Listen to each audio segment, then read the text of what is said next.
me,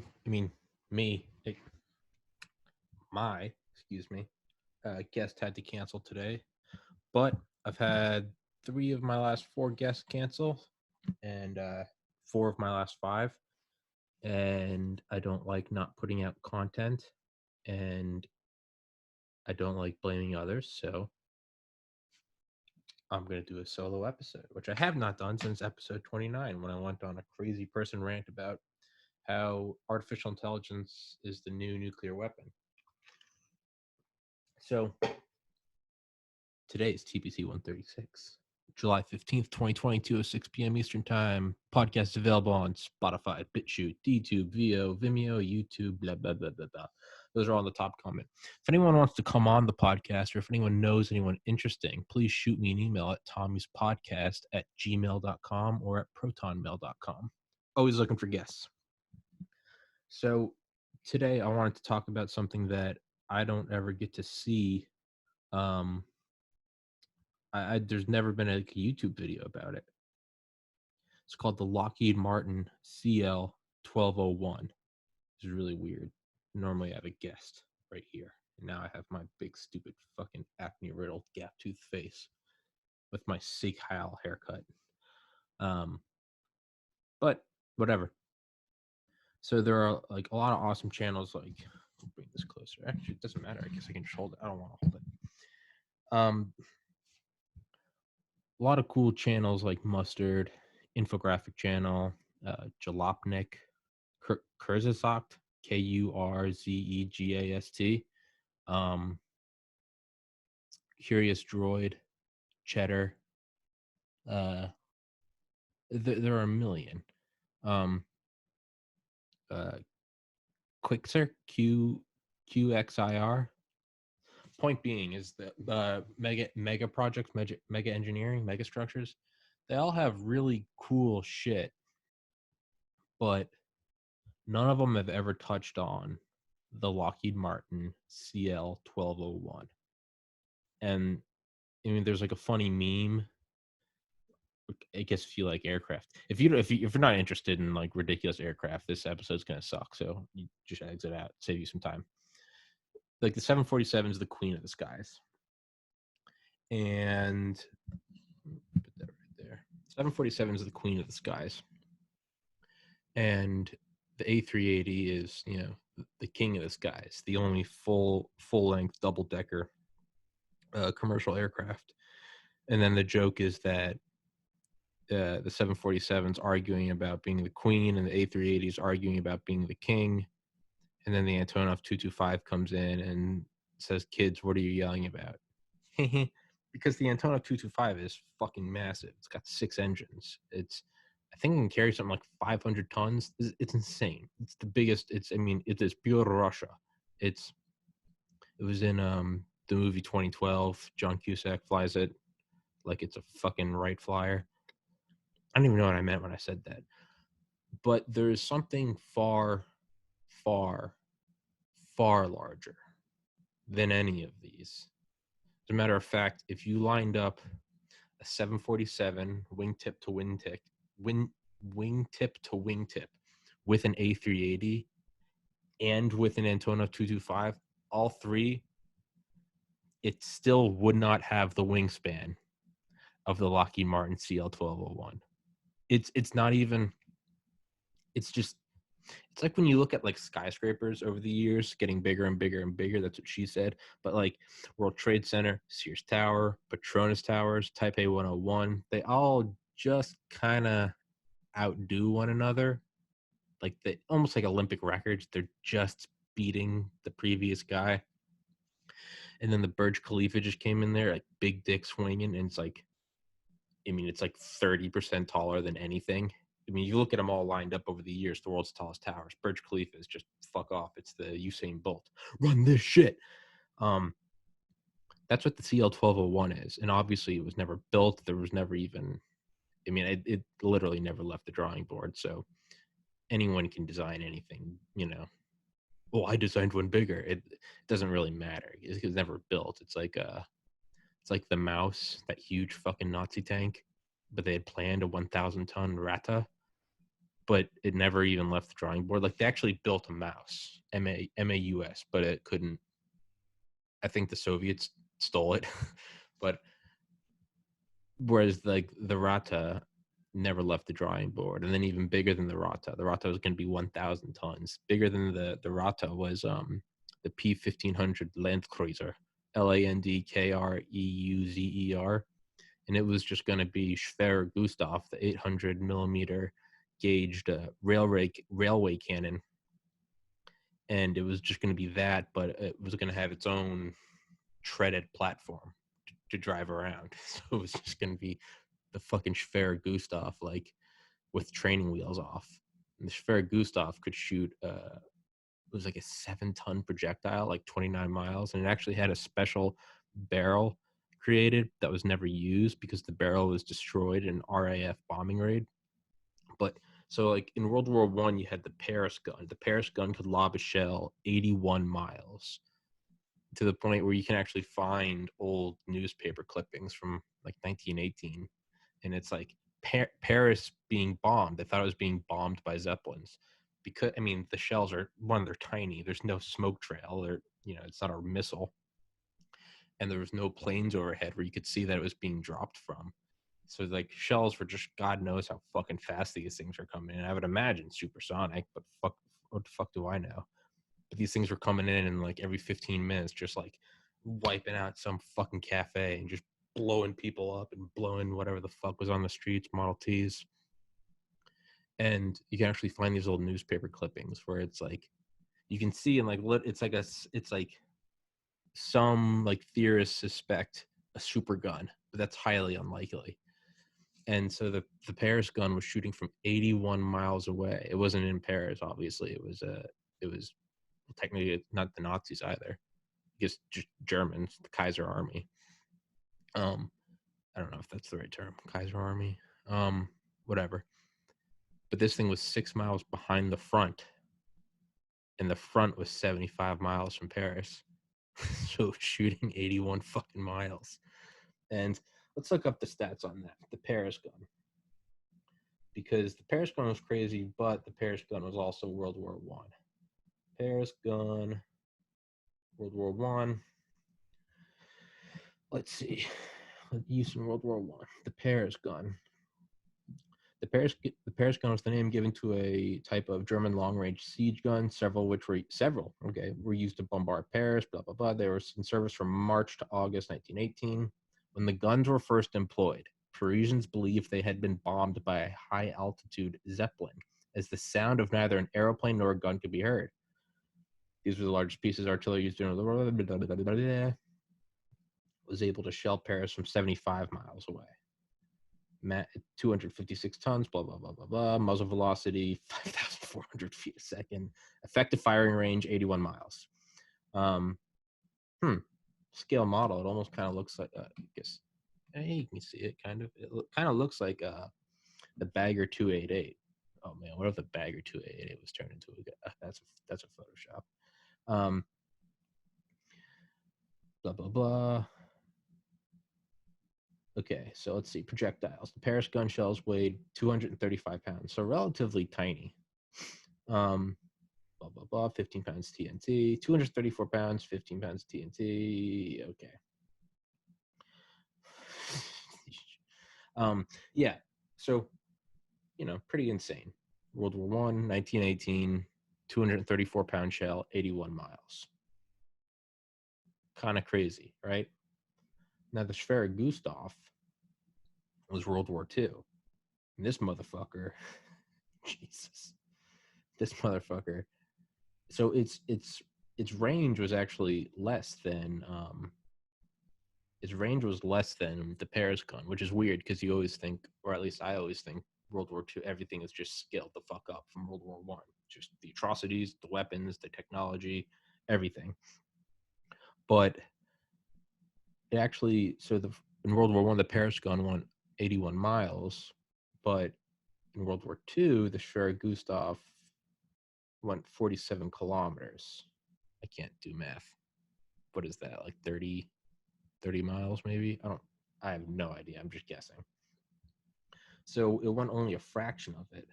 But let's see, the shells were, let's see,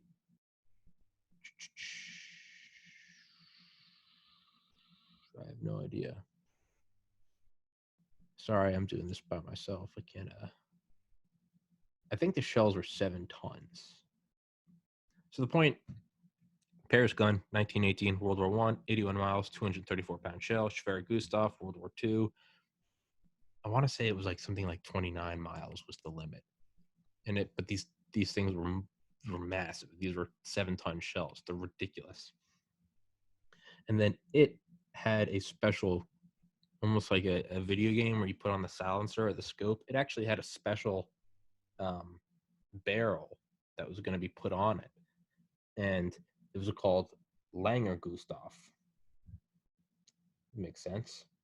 And the shells were much smaller, but it could shoot 118 miles. Holy shit.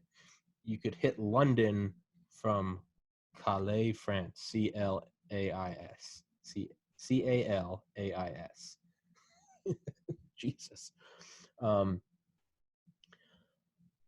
Yeah. I don't know how the fuck did I get on this topic? Who cares? Let's go with it. And they were going to put that on a self-propelled tracks and make the Land Cruiser 1500, which is going to be a 1500 ton tank. But Albert Speer, the war minister, the war architect, the head of big war Nazi man, said it was stupid. So when the literal methed out Nazis say that's a stupid idea, it's a stupid idea. I have no idea how it got on there, but I'm just going to go back to whatever I was talking about. So the CL-1201. So the 1201 is, and you can, I purchased it. It's this guy did a report on it, Scott Lauer. How the fuck do you say his name? Scott Lauer, Lowther, from 2007. I remember it was like 2 years ago. I paid him like $5 on PayPal to get the schematics for it. But this was this thing proposed in 1969. And I think the exact details are fuzzy, or I just haven't found out. I don't think it was just a like blunt proposal by Lockheed Martin, but it was rather a study contracted by the Pentagon. And if I recall correctly, CL, it means Clarence Kelly Johnson, the first head of Skunk Works. So, because I think the U-2 is its real name is actually CL something. I could be wrong, but the thing that they were going to build that was going to before they decided on the SR-71, or before they planned the SR-71, they were planning a hydrogen power supersonic spy plane called Suntan. It was CL something.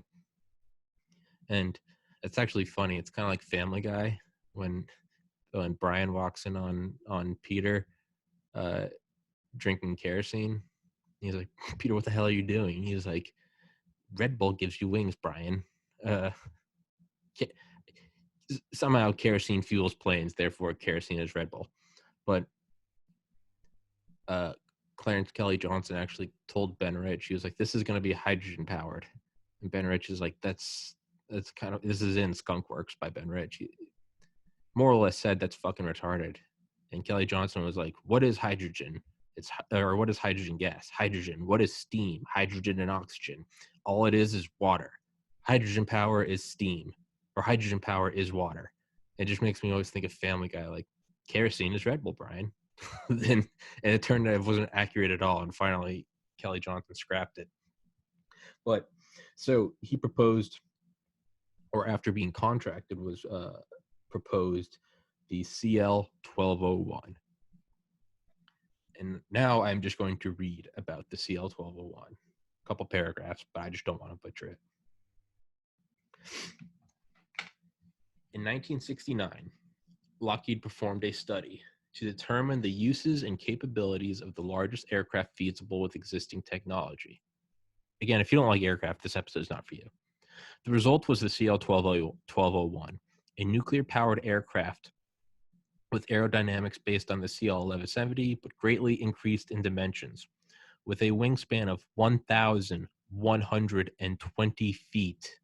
The CL-1201 was about 10 times the size of most transport aircraft.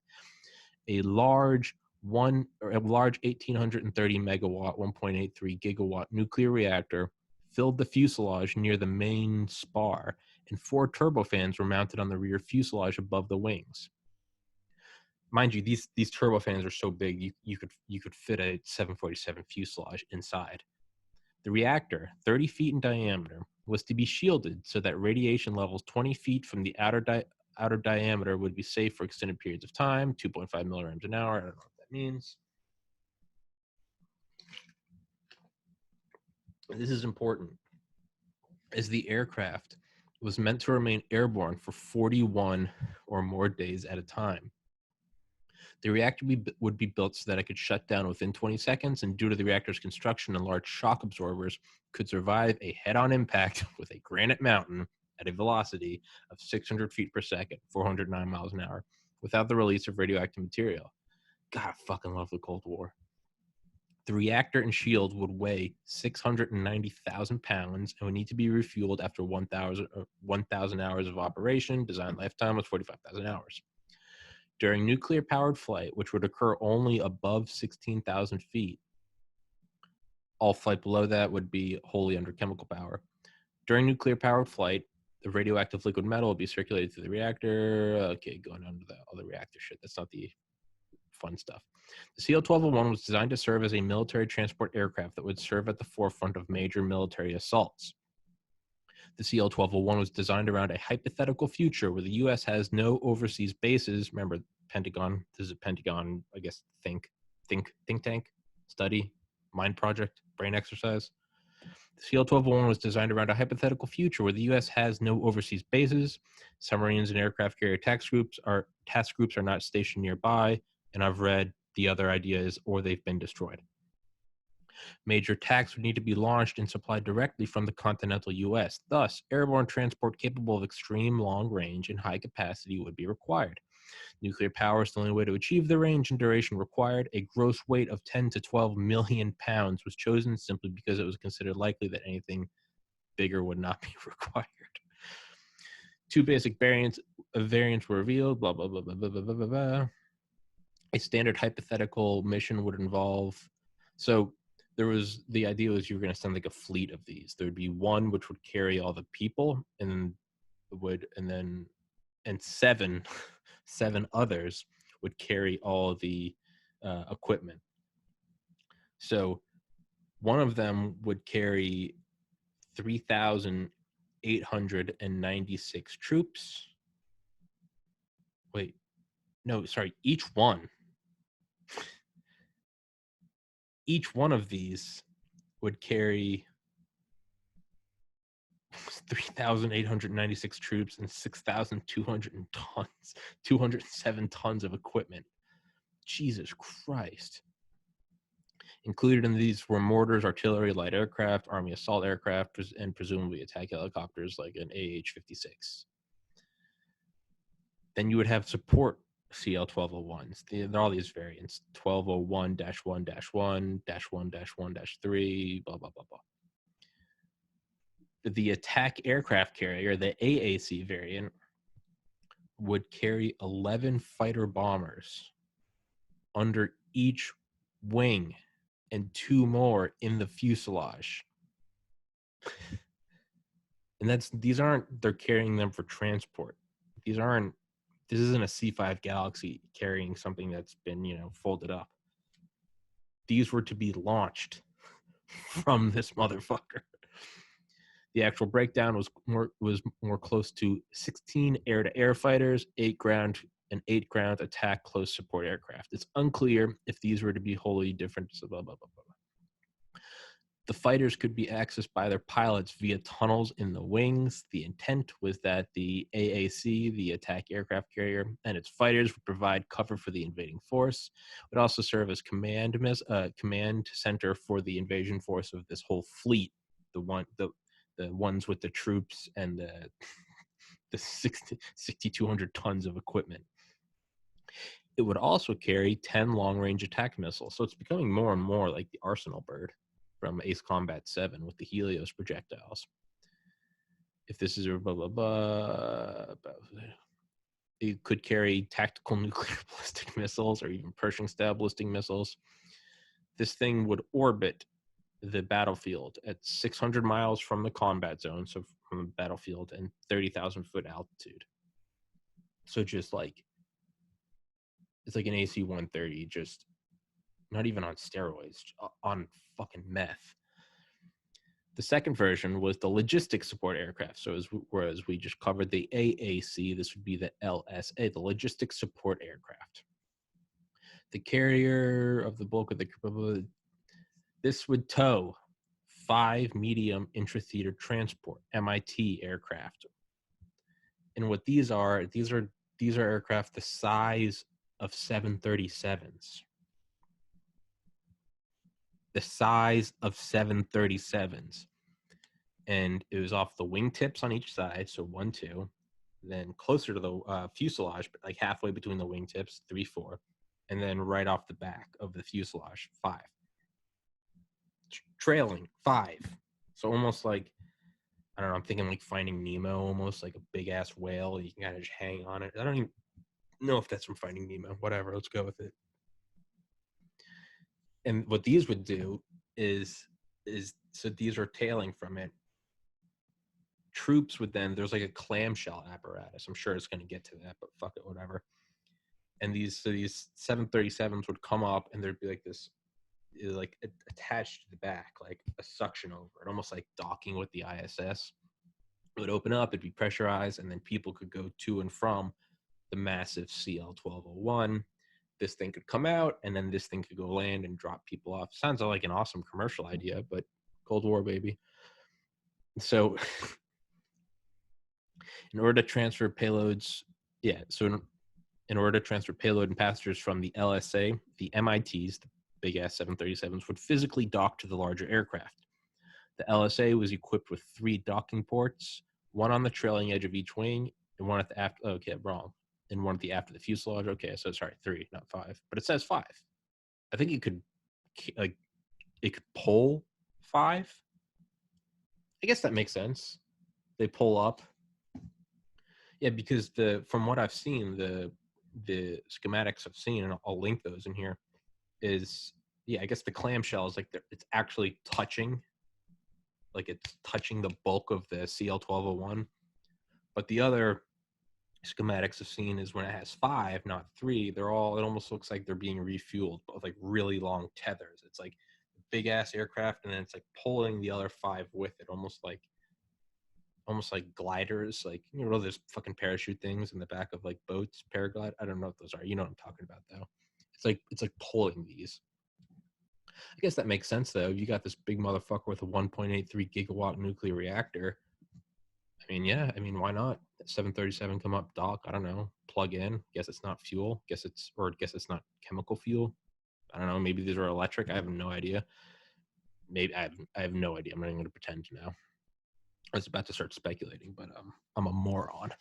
And man, I've got to piss. So I'm going to write that down. I'll edit that out. And yeah.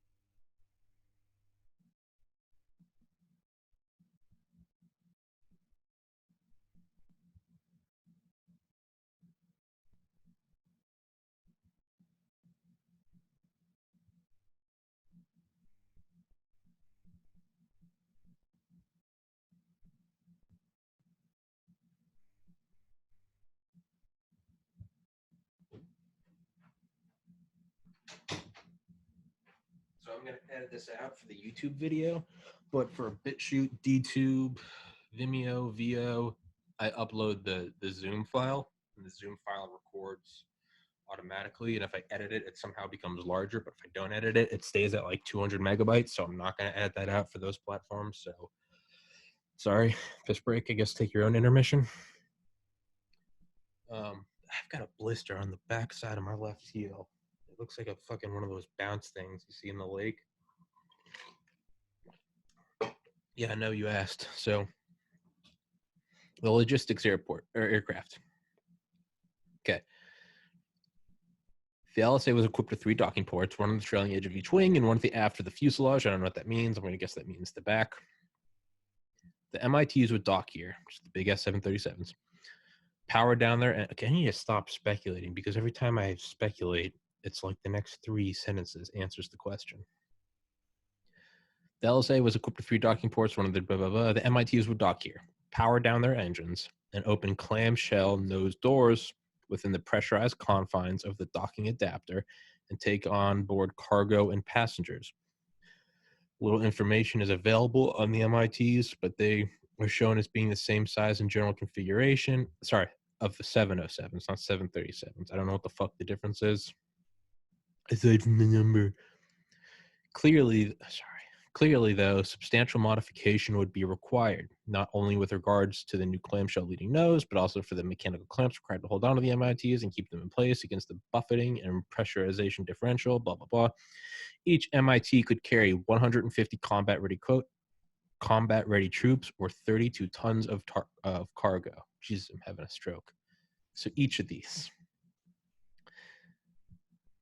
And I can't put this in the video because it's copyrighted. Yeah, copyright 2007, but I will link the Imgur link.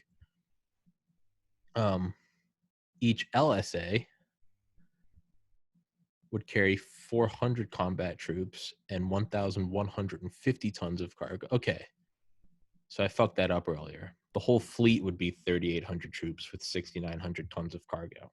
Each would be 400 troops with 1,150 tons of cargo, not counting the past, blah, blah, blah. The LSA itself would have a crew of 472 to maintain around-the-clock operations. So, I mean, we're getting to just like naval ships in the sky. While a single AAC, so the one that shoots the helicarrier, would be dispatched, 7 LSA would be sent. Okay, so that makes sense. This armada would be sufficient to deliver and keep supplied a combat group for 30 days, keeping a constant airborne vigil, 600 miles, 30,000 feet.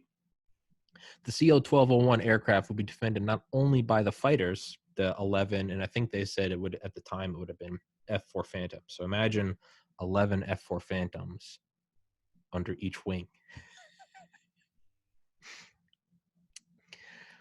So they would be defended by not only the fighters, but also by short and long-range missiles of varying sizes and defensive laser weapons in 1969. Given the vast size of the CO-1201 and the considerable energy reserves made available by the onboard nuclear reactor, laser weaponry would certainly be feasible. I mean, I guess that makes sense. Because that always seems to be the problem, is there's no way to provide all that power. I mean, whether it's that Boeing with the laser on the nose or rail guns, or it always seems to be you got to have all these just big ass power stations. But I guess when you're flying something that's 4 football fields wide, you got power to spare. What seems most remarkable is the inclusion of lift jet engines. So you always see this, or I say you, me. If you Google this thing, I swear to God, all the Reddit and Imgur posts are from me. And I get so excited when I see these a year later. I'm like, oh, it's finally becoming a topic of discussion. And it's just my dumbass. But I've been trying to get this going. I'm trying to get anyone to talk about it just because it's the most fucking insane thing ever. And it never gets brought up. It never gets brought up.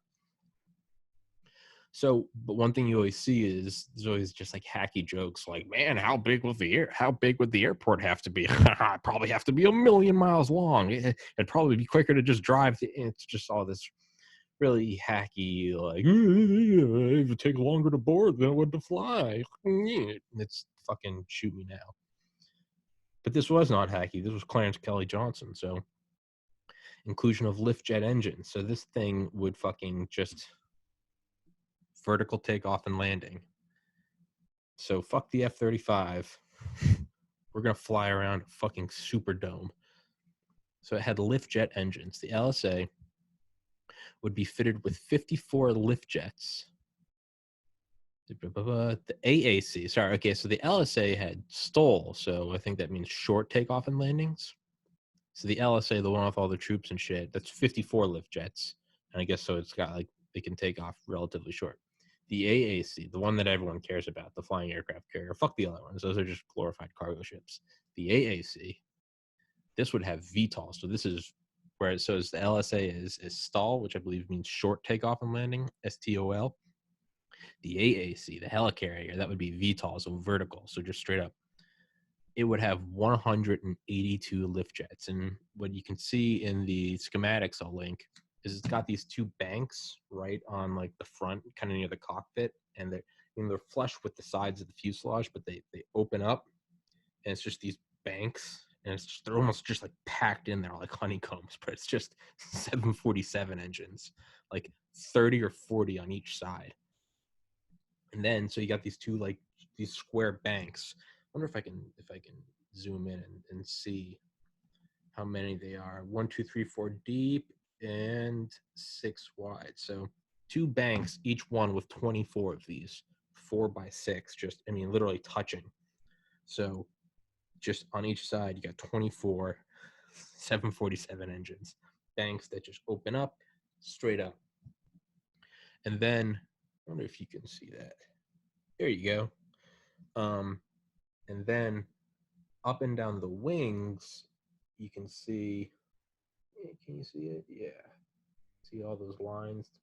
So you have the banks coming out from the front, and then up and down the wings, you have these long lines that are a single thickness. So instead of the 6x4 blocks, you then have these almost, it looks like threads, but it's each dot is a 747 engine.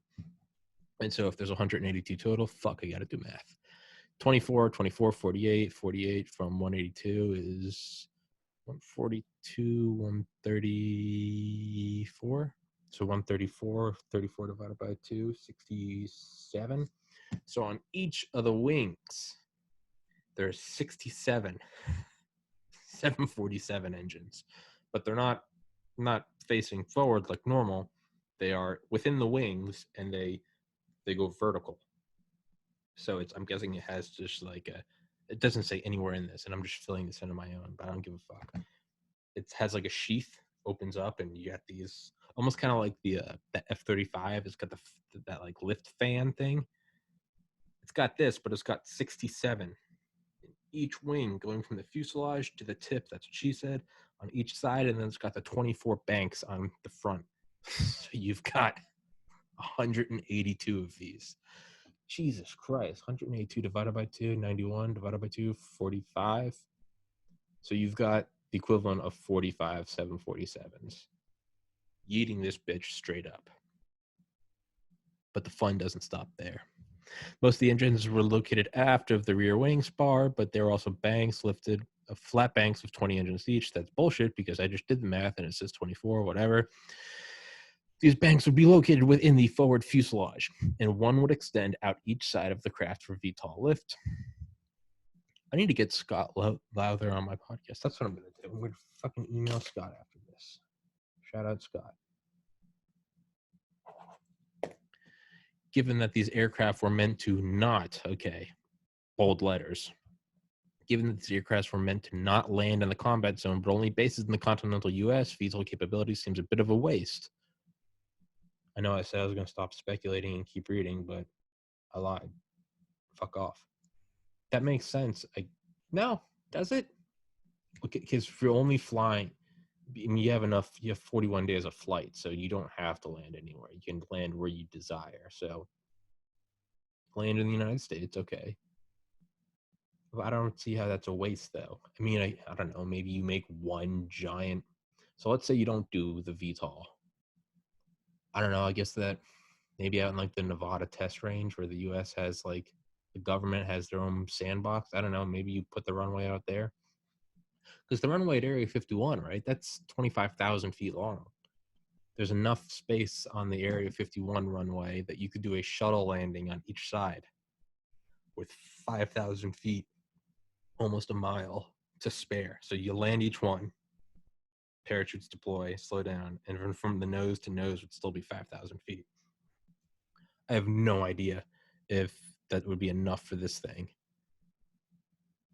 I mean, I guess, I don't know, maybe you just make one super huge fucking, I guess you only need one runway. You don't need, it's not like the A380 where like some airports initially couldn't take it. That's what she said, because it was so big. That's what she said. But eventually they kind of all got upgraded so they could. With this, you'd only need one runway, 41 days of fuel. I mean, it's an aircraft carrier. You're not. This thing is for war, like Fury when it shows the Tiger tank and they're speaking German. The subtitles: "Driver, make ready. Driver, make war." Sorry for that. Okay, back to the thing. But only at bases in the continental United States, VTOL capability seems a bit of a waste. All right. The only real practical value of this capability would be to save runway length. I mean, I feel like that's, yeah, because at least if you have VTOL, I don't think that's a waste, because sure, you're still landing only in the continental US, but I mean, I guess with an asset that big, I mean, these things have to cost hundreds of billions of dollars. I feel like you'd probably want it to be able to land anywhere in the US, like preferably a airfield, but I don't know what the fuck. I have no idea anything about this. I don't have a PhD in this shit. Foreshadowing, but I'm having a guest that does have a PhD in air strategy. Wink, wink, nudge, nudge. Saturday, 10 a.m. Stay tuned. The only real practical value of this capability would be to save runway length. Actually, I'm going to ask him about that. CL1201. Okay, yeah, sure. I mean, whatever. Which otherwise would not have. Which otherwise, the only real.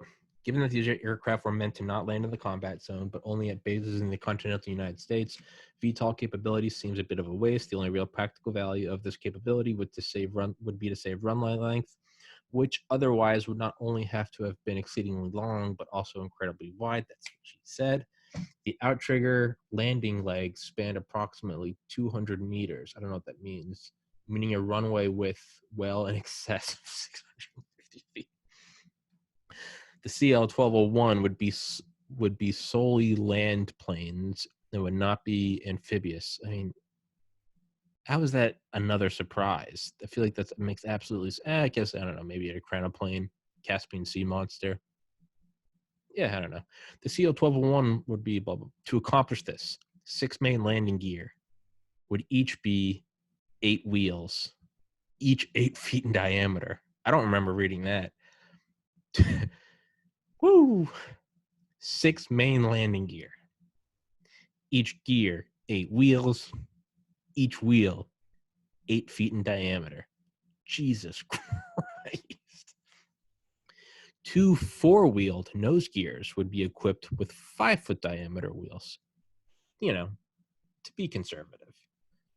And 2 outrigger landing gear, each with, I don't know what outrigger. Are those the very tips of the wings? Whatever. CL-1201 basic data. Buckle up, buckaroos. Span 1,120 feet. If I recall, the Chrysler building is 1,047 feet. 1,046 feet. I apologize. I will now commit seppuku. Okay, so it's Jesus Christ.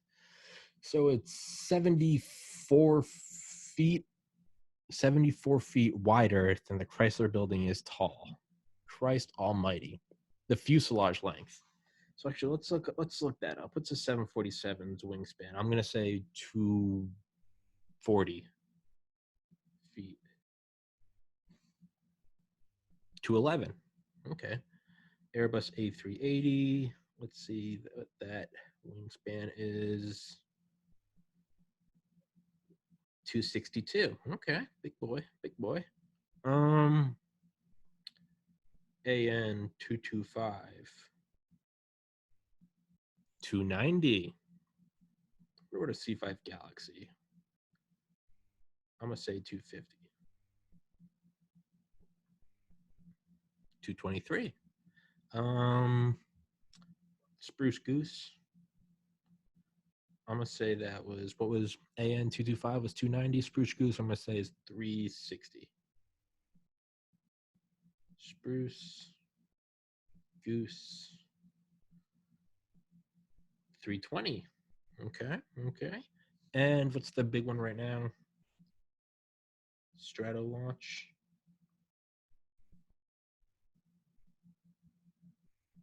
385. Okay.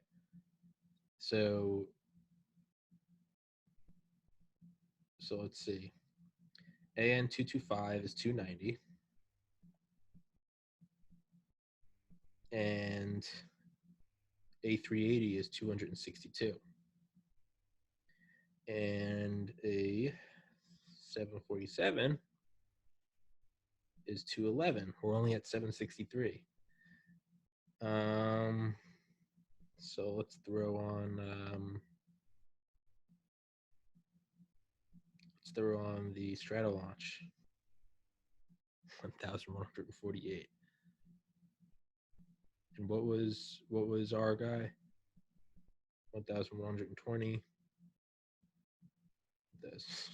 So it's no, we'll subtract it. I want to see, because I like doing comparisons. So let's subtract 385. And what's that? This is 763 to 747 plus a 380 plus a and 225. What was the C5? 986. So even with that, woo. So you can put wingtip to wingtip a C5, a 747, an A380, and the Antonov 225. And you still fall 134 feet short of the wingspan of the CL-1201. Do you understand my obsession with this thing now? Jesus. Fuselage length, 560 feet. How long is a 7? I'm not going to do all these, don't worry. Length, what is a 747 length? 250 feet. So 560 feet. Jesus. So, god damn. So what? That's roughly 4 747s wide and over 2 long. Jesus Christ. So that's a rectangle of 2x4 747s. Does not fit the fucking footprint of the CL-1201. God damn. Falling in love all over again. Wing area, 125,000 square feet. That means nothing to me. I can't visualize that. Gross weight, 11,581,800 pounds. Payload weight, 2.3 million pounds. And what's the AN225? I have no idea. Cruise thrust, 620. I don't know what that is. Cruise speed, Mach 0.8. Respectable. Usable internal volume, 2 million cubic feet. God damn. And those are just so we're out of stuff to read. That's no fun. Maybe we're not. Jesus Christ. With the weight, it could weigh 15 million pounds. Jesus. The AAC had a crew of 845. God damn. Holy shit. So that is the CL-1201. And it's, I mean,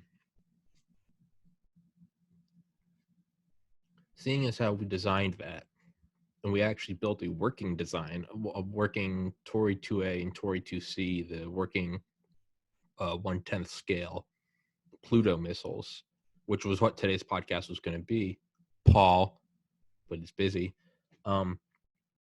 So it's clearly not like the reason we didn't do it is because it's too crazy. Like that's clearly that terminology is not in the U.S. defense industry's lexicon.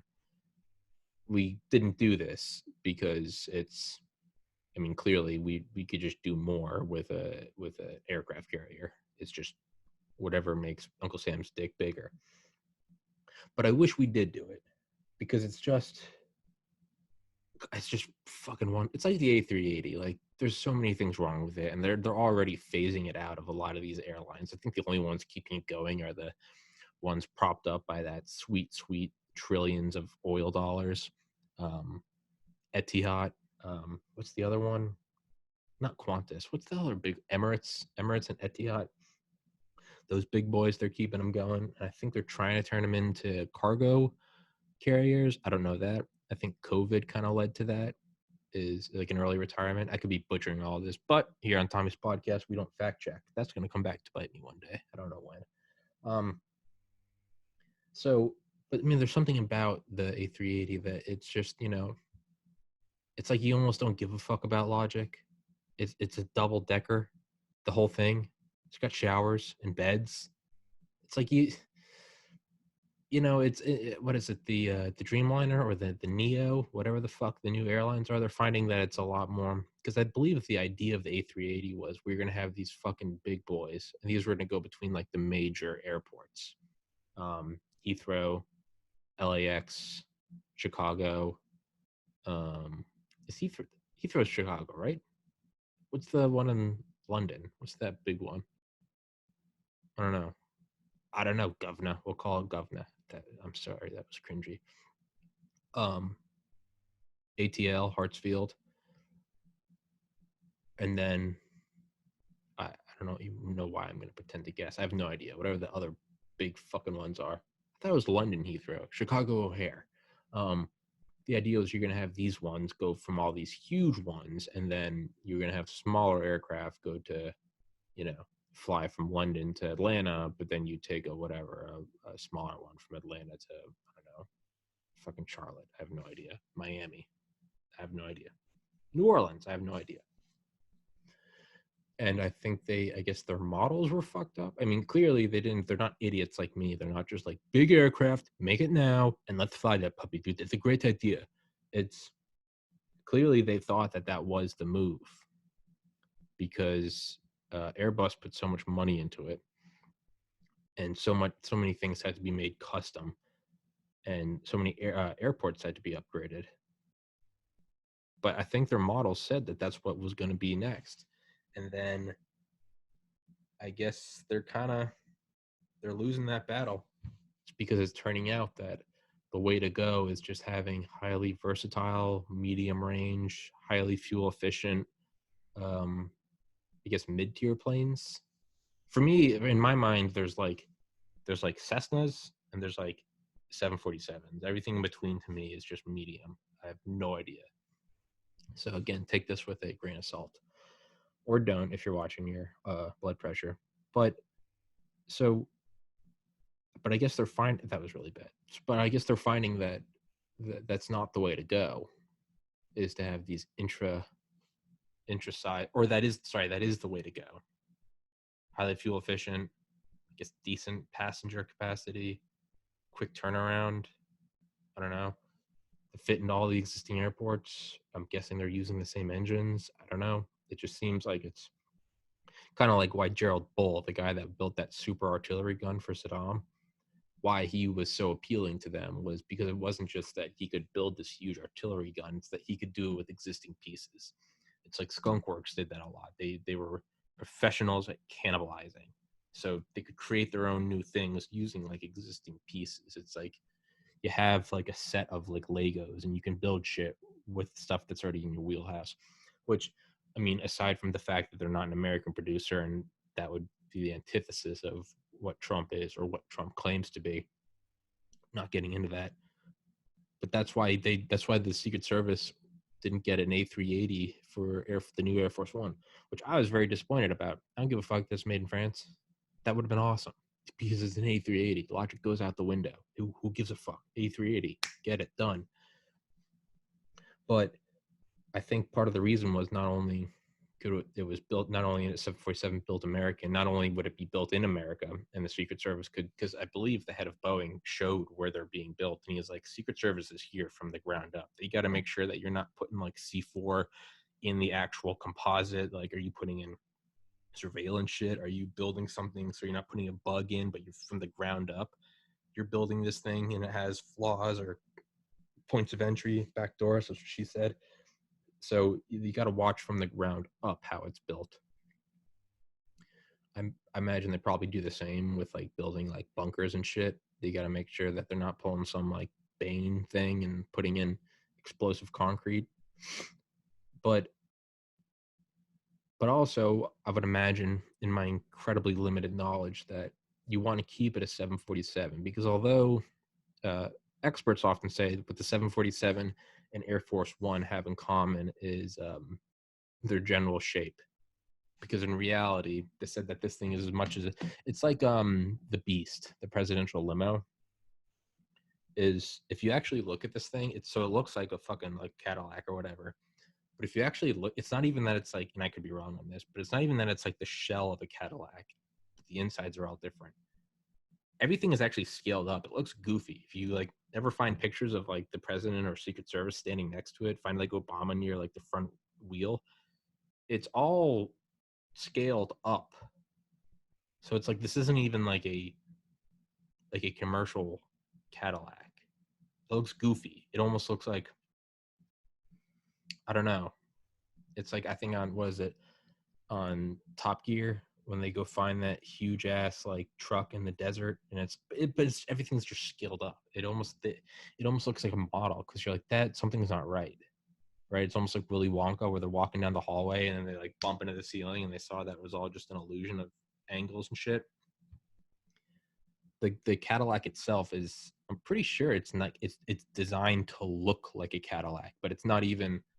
So whereas Air Force One is like an actual 747, but then what professionals will say is that that's all it has in common. Everything else, like avionics to its ability to resist an electromagnetic pulse, to countermeasures, to everything, communications, it's just, it looks the same as everything else.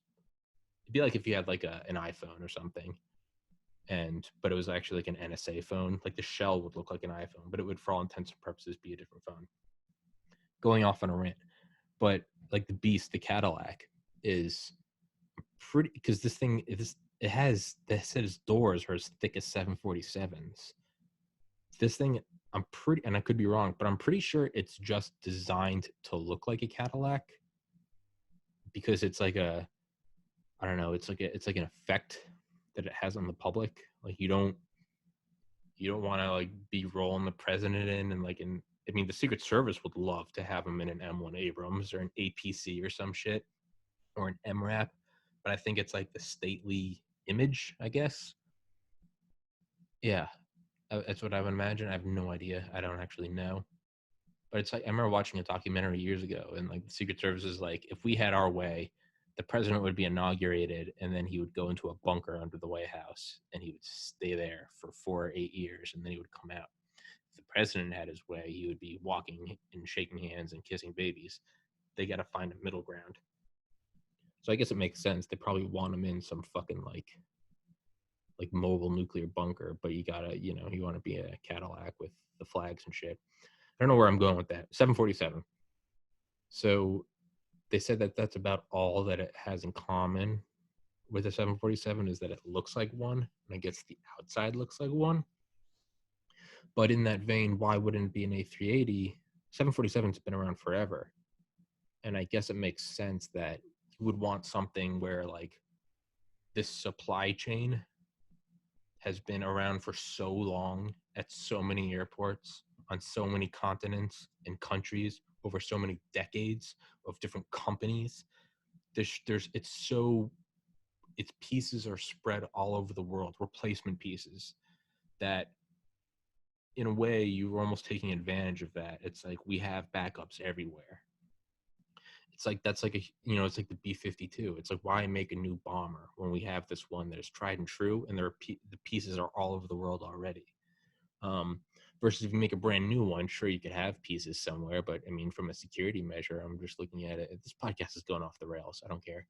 From a security measure, I don't know. I mean, maybe you could have a couple bases on, Asia, Europe, Africa, Australia. You could have them there, but if there was a coordinated attack on this custom plane, yeah,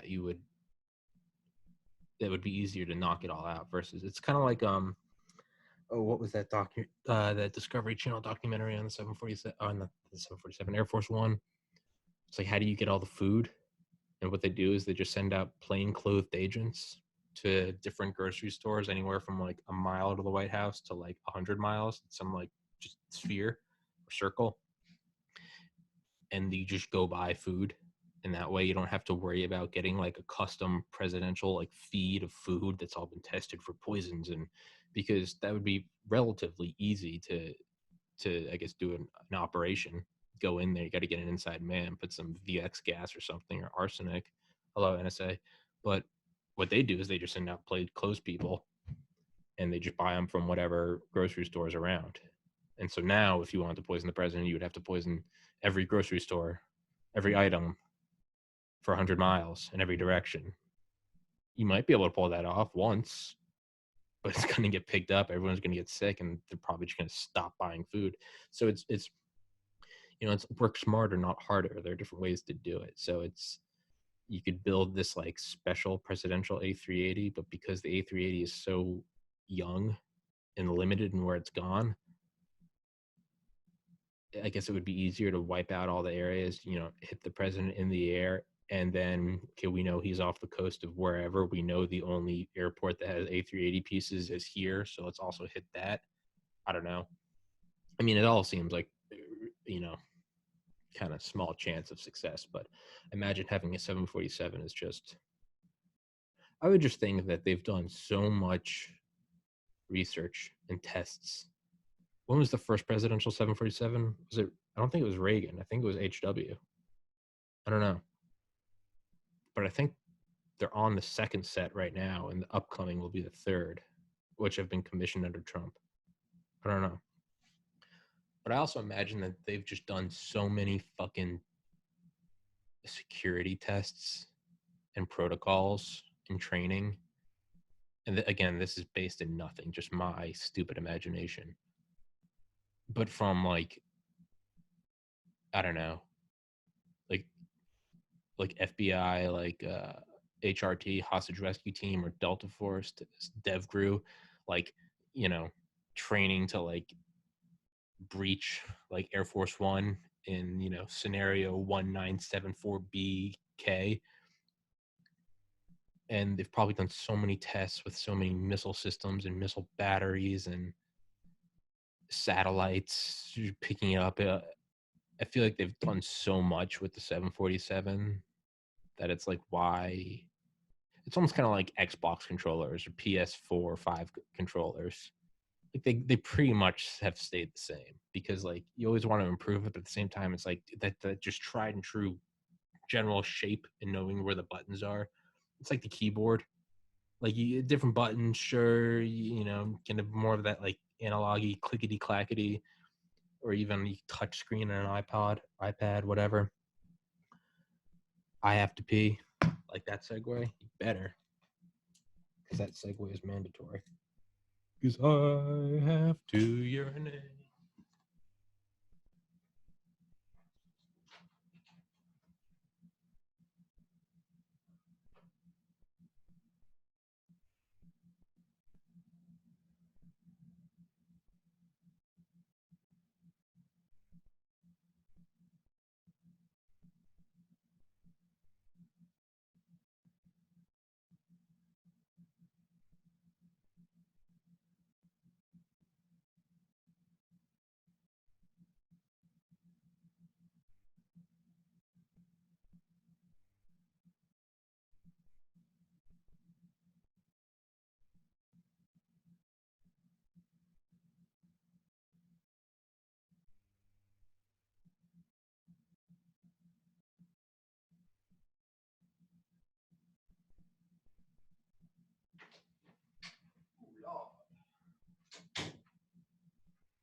Oh, Lord in heaven. Oh, my good God, Lord. How about that, Lord, dude? Oh, my fucking head, guy. My fucking head. You kids want some aspirin? You kids want to get high on aspirin? Fuck yeah, you do. Drugs are cool.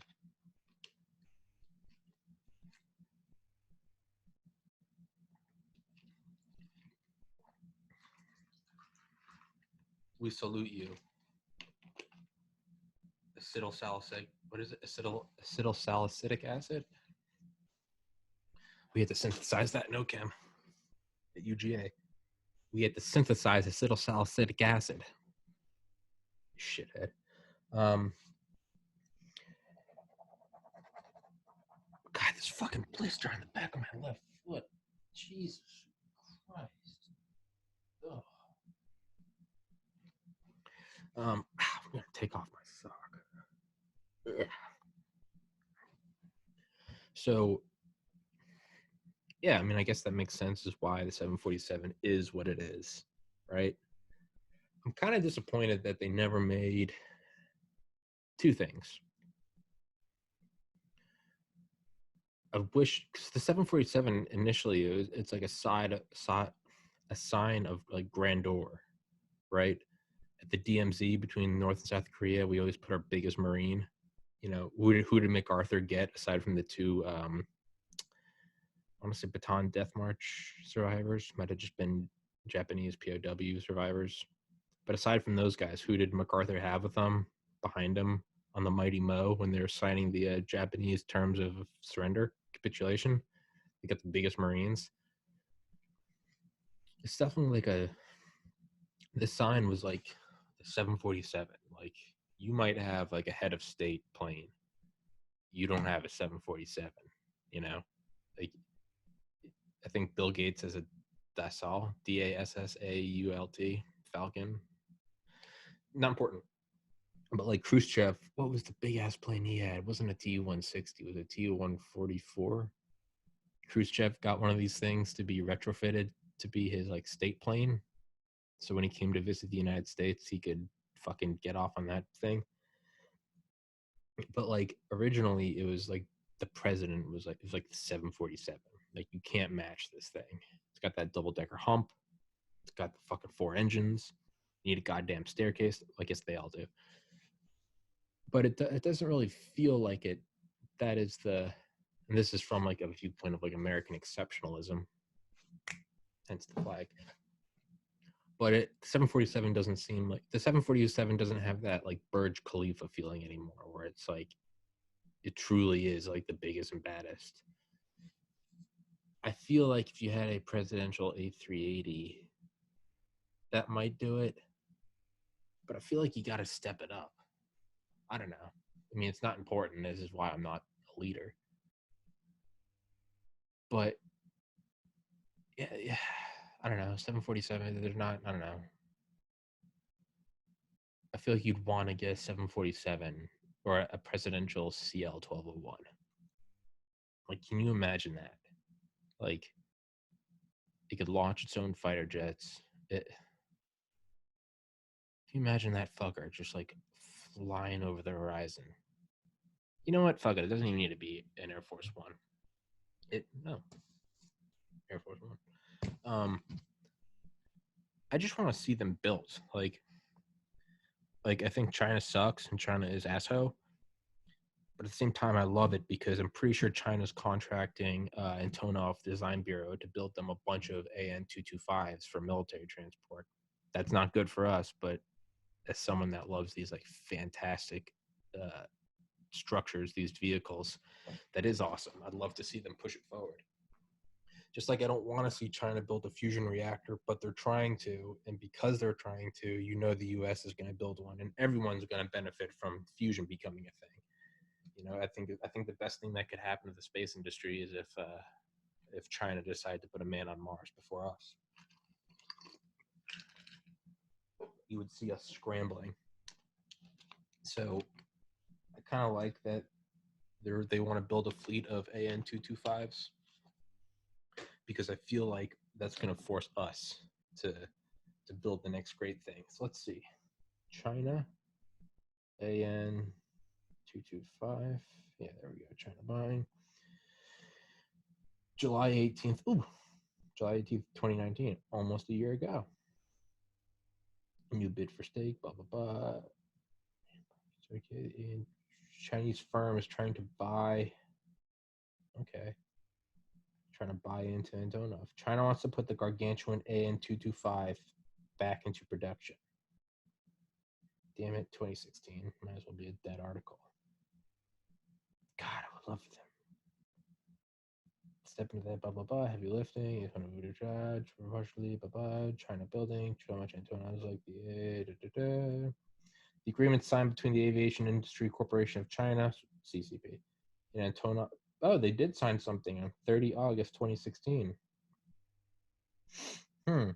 These reports prove China is in the least trying to at least produce a AN-225.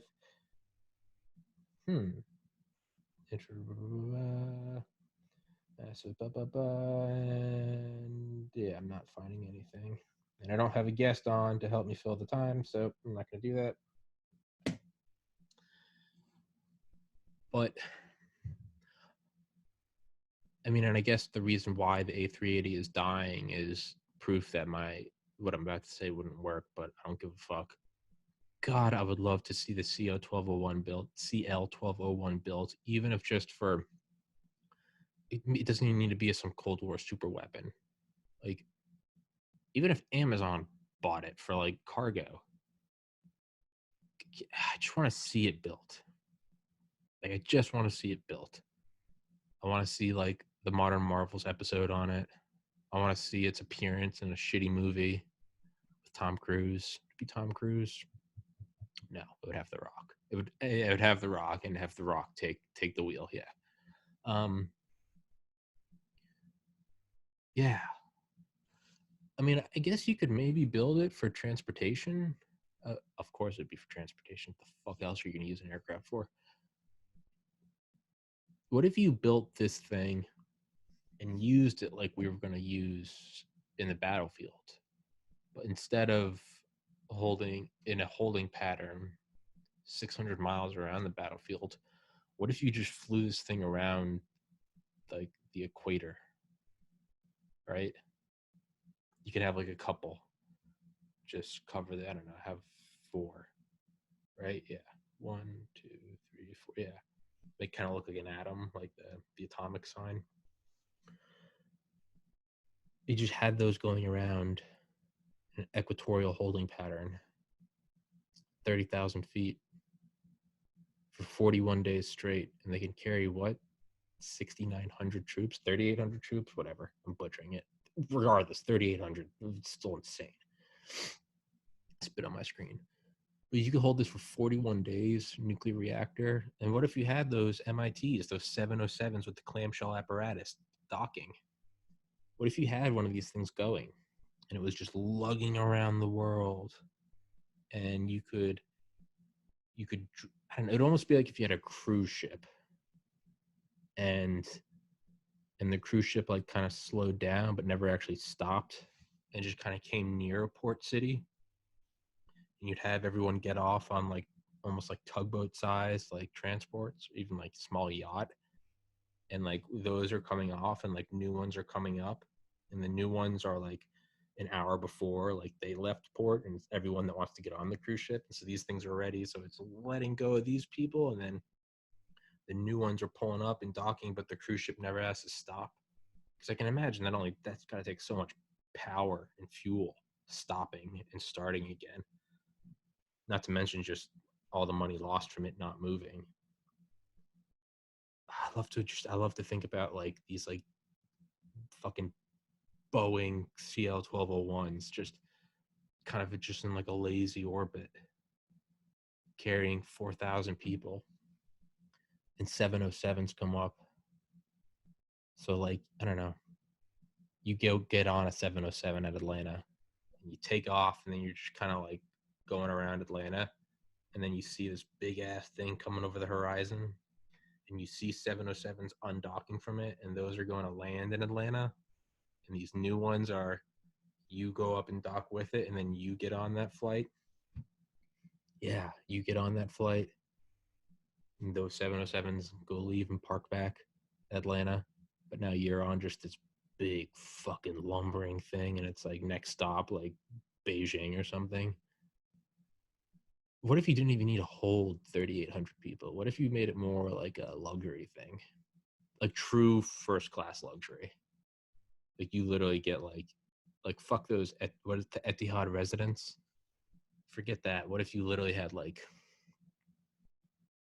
you literally get like a hotel stateroom? Yeah, no, you do like big old buffets like on cruise ships, huge windows and shit, gyms, bands, restaurants. Fuck yeah, bring back the airships. Because wasn't that a thing in like the 1900s, the airships, and everything was like you could even get like a little room with like a tiny little shower. They had like pianos made of balsa wood because they were lighter. But you could take these like slow. I mean, it wasn't to get anywhere in a hurry. It was a luxury. But I don't know. I guess a cruise ship is still like you're really not going anywhere. Like the purpose is the trip, or the vacation is the trip. It's not a trip between A and B, and you're making a vacation out of it. It's the sole purpose. You're coming back to where you started. I wonder if you could make one of these, and it was like they had destinations, but it was like if you just really want to go pure, nah, fuck that. Just make it full blown luxury. Because yeah, what if you couldn't fill up all the seats? And yeah, if you just had full, but fuck Carnival Cruise Lines or Allure of the Seas or Oasis or what is the big Anthem Symphony? If you had one of these things, fuck yeah. Actually, fuck the whole MIT 7. Fuck it, just fuck all that shit.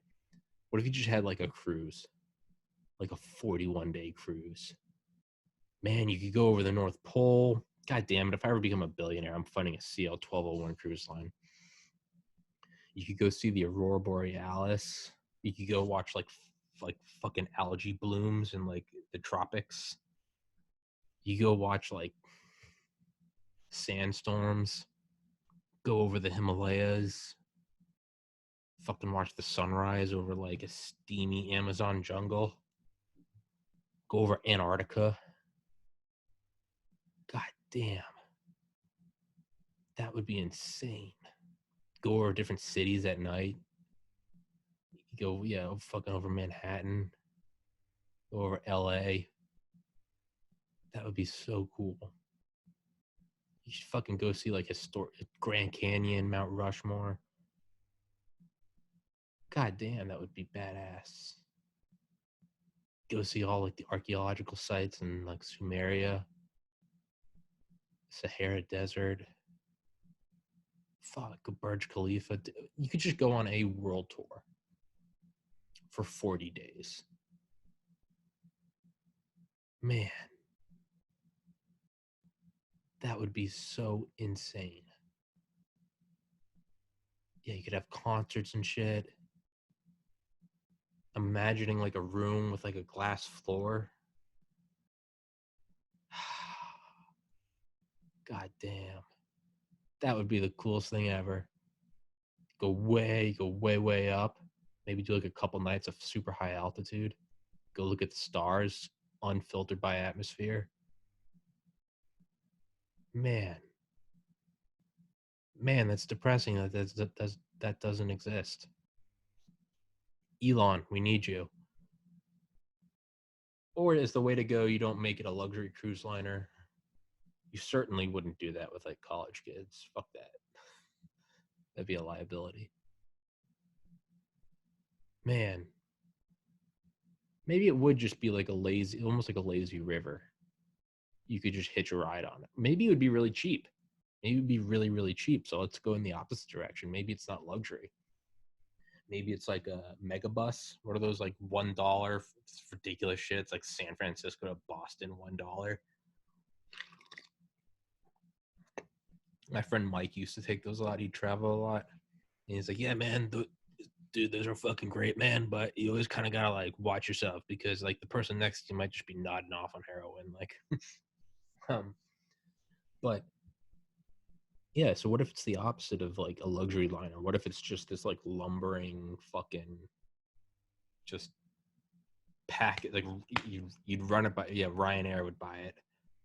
Yeah, and it'd be like you're going from Atlanta to London. Like, all right, man, you're just gonna take 2 days to get there. Yeah, you just have it fly at the most efficient speed. All about profits. Yeah. You fit on like 7,000 passengers. No, because the longer you keep them, then you got to give them food, water, bathrooms. Yeah, I don't know. Leave it around. Some capitalist will just fucking scum fuck it. Yeah, you go by. Yeah, that'd be like yeah. There's like same day shipping, next day shipping, like expedited business, and then there's just free. It's like it might be there next week. It might be there in 11 weeks. Yeah, yeah. What are some practical uses for it though?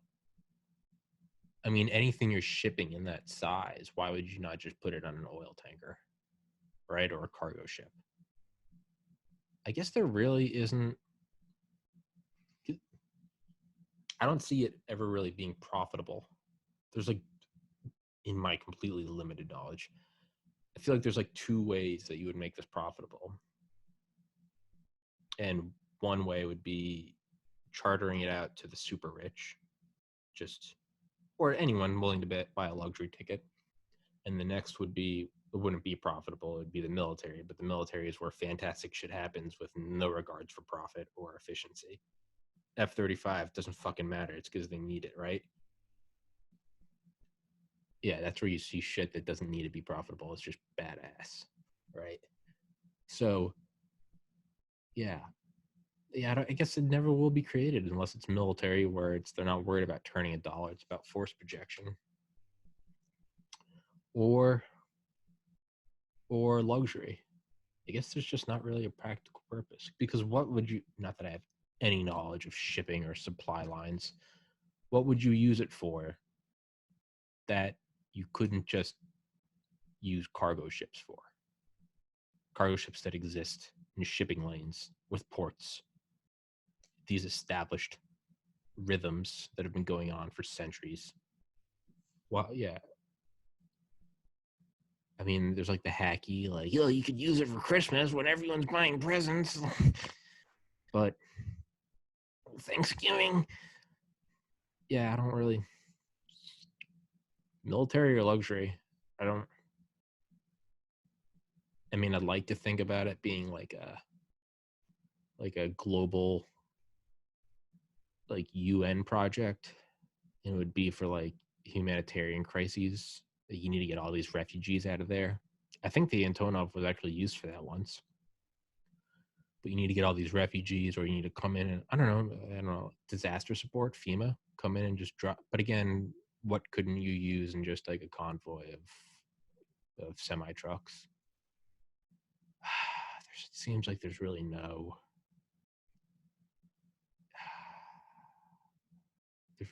logical thing. What could you use it for? I don't know. And I think I'm running out of stuff to talk about. So I don't want to butcher this episode. So CL 1201. Fucking insane. Google it. CL-1201. I'm out of stuff to say. Hope you guys enjoyed it. And tomorrow I might be having a cool guest. I might not, because everyone's fucking canceling left and right. But as always, hope you guys enjoy. Stay safe. And yeah. Rest in peace, Grant Imahara, the Asian guy from Mythbusters. Died at 49, I think, a couple days ago from an aneurysm. Rest in peace to that guy. What an awesome dude. What an awesome dude. And yep. Take it easy, guys. Peace.